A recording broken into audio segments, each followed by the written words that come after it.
All right, I think we're about ready to get started on the talk. So good afternoon, everyone, and welcome to my talk of the modern makeover of Dumb Ways to Die. So to start off, I'll do a little introduction about me. My name's Kelsey, pronouns she, her, and I'm the Divisional Art Manager of Dumb Ways to Die. I've been at Playside for around 8 years now. Initially started off as a concept and 2D artist, and then slowly transitioned into UI, and then from there sort of gotten into the art leadership, art manager role. I've been working on the Dumb Ways to Die brand since 2016 when we first started working with Metro, which means I've worked on all the Dumb Ways games from working with Metro and everything that we've produced as Playside. And then on top of that, I've also worked on 20 plus other Playside titles. So a little bit about Playside. We're one of Australia's largest game developers with over 350 employees, which is quite crazy to say out loud, as when I first started 8 years ago, we were about a team of 20 people, only really working on a couple of titles, and I think we'd only shipped probably 8 at that time, and now we've shipped well over 70 plus titles. We've got 5 different business units within our company, with 3 locations across Australia, with 2 offices in Melbourne and 1 in Gold Coast. So a little overview about what I'm going to be talking about today. So part 1, working with Metro. I'll be just sort of discussing the initial state of the brand and including its visual style and sort of the challenges of working with an established brand and with Metro. In part 2, sort of talking about improving the brand and how when Playside acquired the IP, what steps we sort of took to enhance and improve this brand overall, both visually and its design. And then lastly but not least, part 3 is modernising the art, sort of outlining our progress in how we modernise the art and our future plans and our approach to the decision making with every game that we're sort of producing. So yeah, part 1, working with Metro. So what is Dumb Ways to Die? So Dumb Ways to Die started off as a train safety campaign.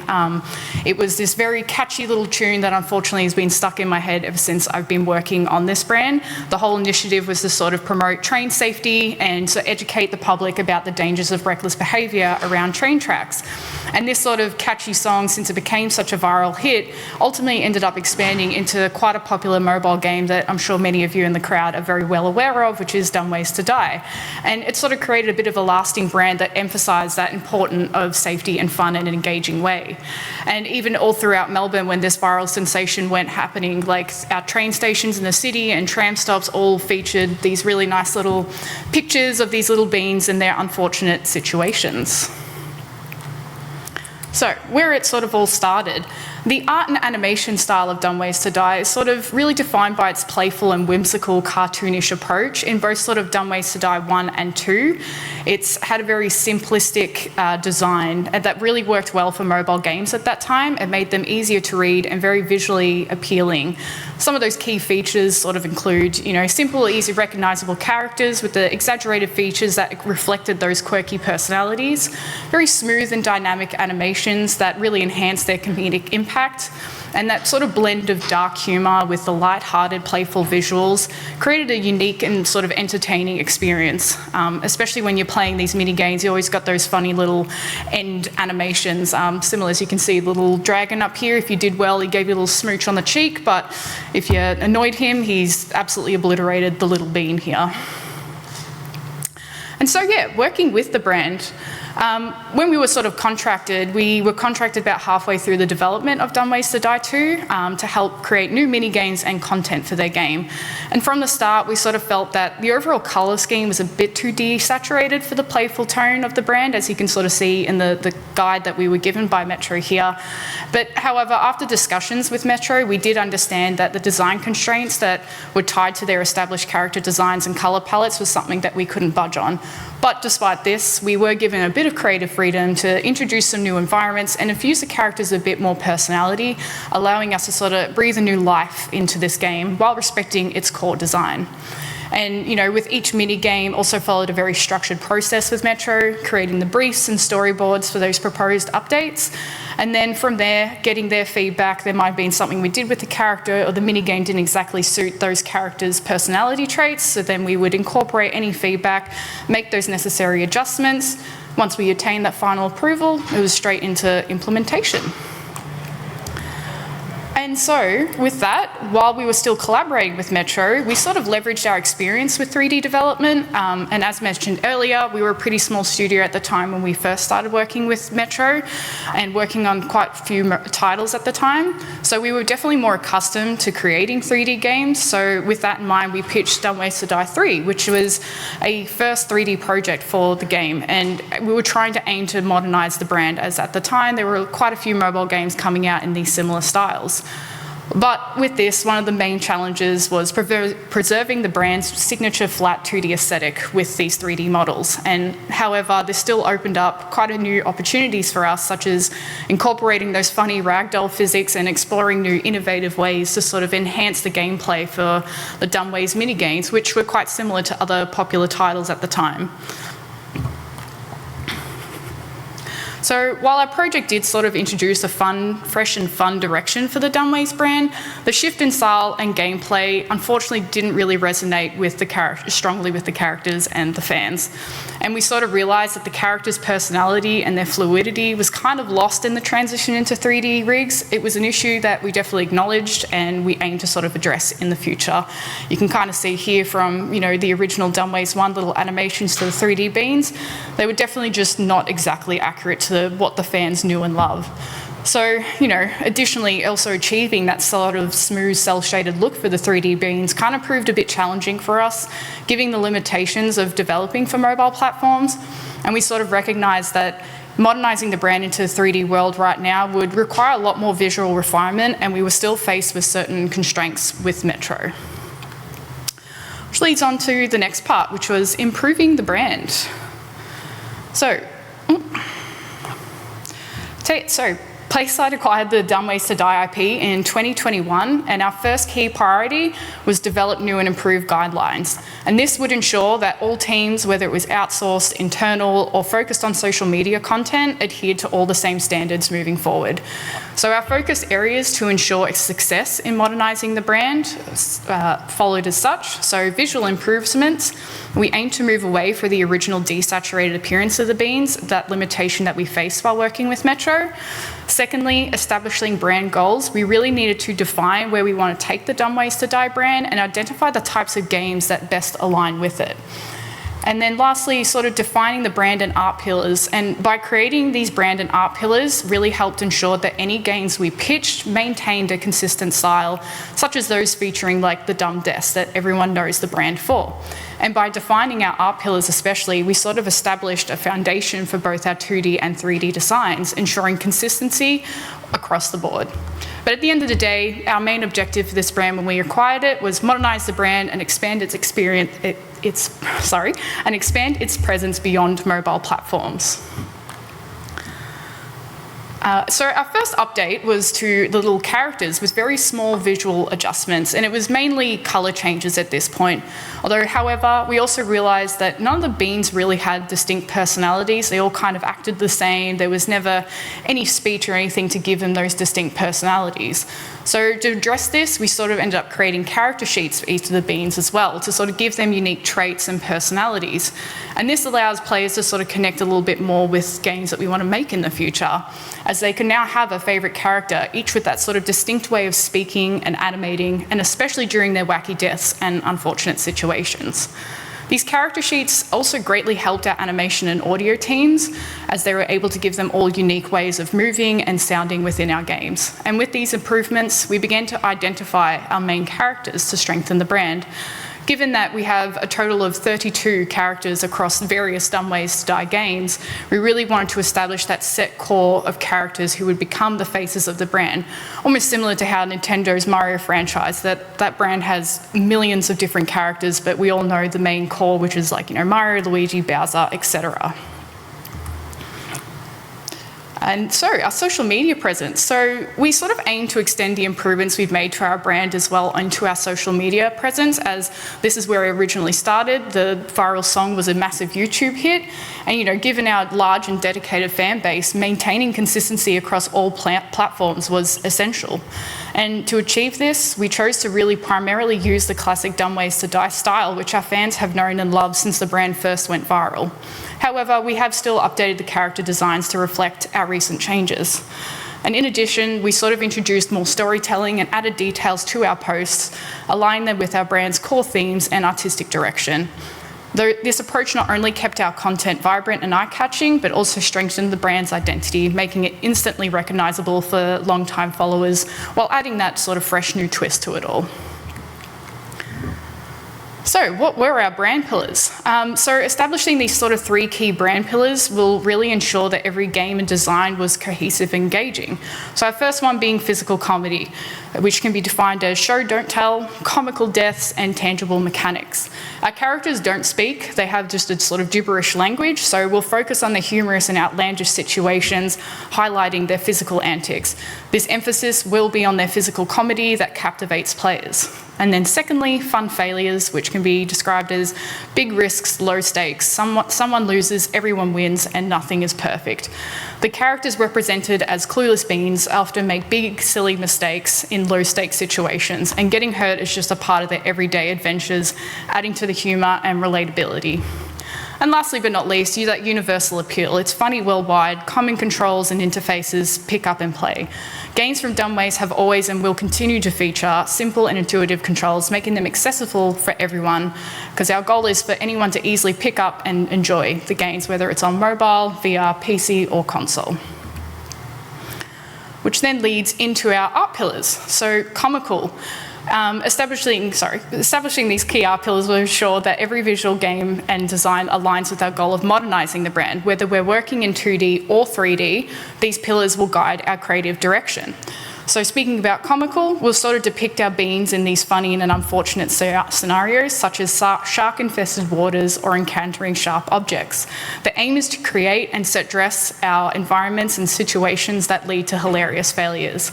Our environments and character animation and cosmetics will sort of include comical injuries or accidents, whether it's in the background where 2 wolves are playing tug-of-war with a bean, or front and centre where you as a player have encountered a giant yeti along your journey, and they're not exactly happy with you.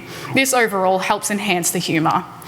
Dynamic and chaotic. So when creating assets, we'll emphasise the unconventional shapes, trying to steer away from straight lines and typical forms.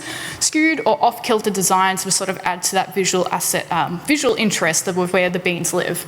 And environments may appear normal at first glance, but incorporate hints of chaos, like a desert scene teeming with aliens. This sort of blend of the familiar and the bizarre will engage players and build upon that Dumbways brand. And lastly but not least, but bold and vibrant. Following our rebranding, we will reserve the vibrant and sort of saturated colour palettes for our characters while minimising this for our environments, as we want our beings to be the spotlight. We want players to recognise that, hey, these guys are getting into these silly situations, you've got to try and see them in these funny deaths. And to maintain that balance, we definitely try to steer clear of any sort of true blacks or whites, ensuring our visuals stay lively and aligned with our high contrast aesthetic. So, part 3, modernising the art. So, new era for 2D. We partnered with Netflix to develop Dumbways to Survive, which was released earlier this year. And it's a survival game that presented unique challenges, particularly in adapting to the original Dumbways style. The key challenge was maintaining the brand's iconic playful aesthetics while crafting a more story-driven experience with the survival genre. We had to sort of ask ourselves, like, how would a flat, light-hearted visual of the Dumbways translate into a game that's very much so focused on survival?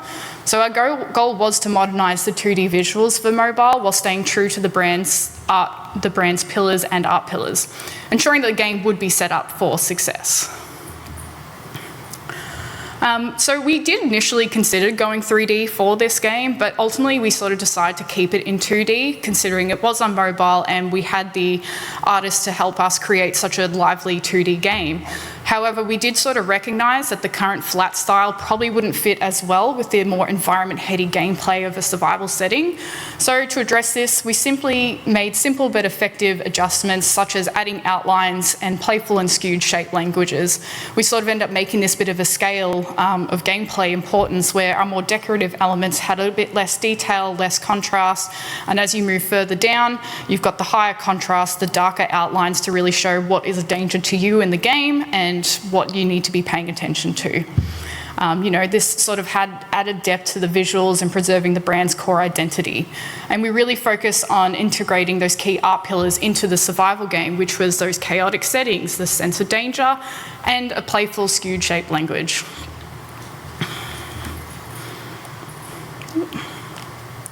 And yeah, so here's just a few more, some key screenshots from our game, and it sort of highlighted some of those key art pillars that I sort of spoke about before. And we had a lot of fun sort of introducing some like really weird enemies and some dynamic environments. Again, like you've got this whole snow area that has all these little crystal guys running around, and that desert theme I was talking about, that the further you walked into it, the more weird alien stuff sort of was happening around. All of which really sort of stayed true to the brand's core identity. And although we obviously tried to avoid the straight lines where possible, we made this game isometric, and we really made sure that our decorative elements and our characters, like the main focuses for the players, incorporated those, off-kilted and wacky sort of shapes within the brand. So the new era for 3D. So we definitely had a lot to learn from the past, and we've just currently announced our new Dumbways VR game, which is Dumbways Free for All. And when beginning production on this game, we were committed to getting it right from the beginning. We ensured that the models and animation overall style are future-proof and effective. And we took the learnings that we had from Dumbways 3 and ensured that our most weakest points previously were our biggest points of improvements when we began the production on this game. There were some sort of key things we discussed as a team when sort of beginning this next iteration for 3D. So firstly, embracing the guidelines that we have just set. So instead of trying to make 3D look 2D, we're embracing the strengths of 3D and going all in on the format, allowing for sort of richer visuals and more dynamic gameplay. We could have better shaders, and we weren't limiting ourselves to shell shading. And if we maintained our art pillars, and we could still improve the brand whilst retaining that nostalgia of past games. Also incorporating diverse styles for 3D. We're a big team, and with wanting to take the brand outside of mobile means Dumbways can be made for various different platforms and budgets. So with this, we sort of aim to develop multiple styles that sort of suit those requirements, giving the brand variety while remaining visually consistent by maintaining, again, those art pillars. And we recognise that 3D won't always work for every pitches. Again, like Survive, it was one of those things you have to have a discussion with your team to recognise what is really going to bring the most out of this game. So we're being quite selective about it where we use our 3D style, and reserving it for the games where it truly enhances the experience, such as VR. So the modern 3D bean. In our early attempts on 3D and Dumbways 3, as I've sort of reiterated back here in the top left, we realised that the beans lacked a lot of the flexibility that made them fun and expressive in 2D. And this time we really prioritised to make sure that the beans could incorporate that squash and stretch to bring back that playful dynamic movement. Our beans are just so simple, we wanted to heavily focus on facial expressions as well, ensuring that the characters could show a wide range of emotions, which is key to their personality and the comedic timing. One successful aspect we also worked on was their iconic noodle arms, which sort of enhance that fluid, wacky animations that are essential to that Dumbways charms. A bean here, though, is a bit of a special case, since it was used for a VR game where hands were important. But obviously, through iteration and design, we made sure that the hands still aligned with the Dumbways style. So we ended up going with their little mitten hands, as we found that if we were to add any more fingers other than a thumb, it became a little bit weird and uncanny for the brand, and we didn't like it. So again, it was adding in that brand variety, but still keeping to the brand's identity. And the art from these past two slides will now become the benchmark of our more low poly models used for mobile and VR. So visual variety. So as I've sort of discussed before, we now have established a couple of variety of styles for our 2D and what our standards are for mobile and 3D visual style. So now that we want to dip into the PC console space for the brand, we were given a lot more to work with, which meant more to learn and improve on. In our next iteration for PC and console with high poly models, we initially concentrated on enhancing the visuals. However, as we sort of progressed, we realised that we were inadvertently reverting back to a flatter style, as you can sort of see from our initial start, repeating those same mistakes we had previously recognised. So to address this, we focused on we focused on several key areas for improvement. Firstly, adding textures. For our character here, Loopy, we initially designed his headband pretty simply, but through feedback and exploration on other modern games and discussions, we sort of recognised in other games that adding textures to props, such as his headband, really added that little bit of polish and overall visual quality, positively impacting the design and getting that to that bit more of a modern product. So we definitely try to keep it pretty standard in the initial start, and then through iterations, it became a bit more that fuzzy texture that almost looks like you can touch it and it'd be super soft. And then nextly was revamping the bean eyes. So while our classic bean eyes were pretty cute and suited the 2D style, they contributed to a flat appearance. And as you can see in the first iteration, his highlights didn't move when animating, making him feel quite lifeless. And we tried adding a shine to the next iteration, but it still lacked that life. So by introducing colour and incorporating real-time lighting effects, the eyes became a lot more livelier and added that excitement to the characters as they moved around and animated. And then lastly but not least, and hopefully, you can see it on here, we sort of textured the beans as well. So since these beans are quite simple and primarily just one colour, we added minor textures to their body. A lot of modern games and even films like Pixar and Disney always sort of add in some sort of subtle textures to their flat colours. And then, although a lot of these changes do seem minor, you'll find that adding these subtle details and textures avoids things feeling flat or lifeless. And even though the environments might be abstract or chaotic, these details contribute to your game's visual identity. It's always best to take a step back through each iteration and think to yourself, what else can be done? Look up references, zoom in on the models, and check what kind of textures or details other people are applying to the more modern games we see nowadays. So as we sort of look ahead to the Dumb Ways to Die brand, we're sort of positioning this 3D style as our main visual style for any future PC and console games, allowing us to push the boundaries of the brand's look. Transitioning to PC and console platform really enables us to create that higher fidelity models with more detailed textures and advanced shaders, significantly upgrading our brand beyond anything we've done before, and it allows us to further explore what modernising the brand means to us. With our 4 favourite characters here, Loopy, Botch, Putz and Dippy, with Putz and Dippy being probably my favourite. It's been really great to see how they've gone from their 2D iterations to where they are now in their 3D models. So, key takeaways from all of this. Number 1, stay up to date with industry trends. Gather those visual references, collect images from recent games and analyse how their visual style really aligns with your brand's aesthetic. Identify design elements that resonate with the visual tone that you're aiming for. And explore new releases, play the latest games, and even watch movies to stay informed on the cutting-edge use of textures and shaders. This keeps you in touch with the evolving industry standards and creative techniques that can enhance your own projects.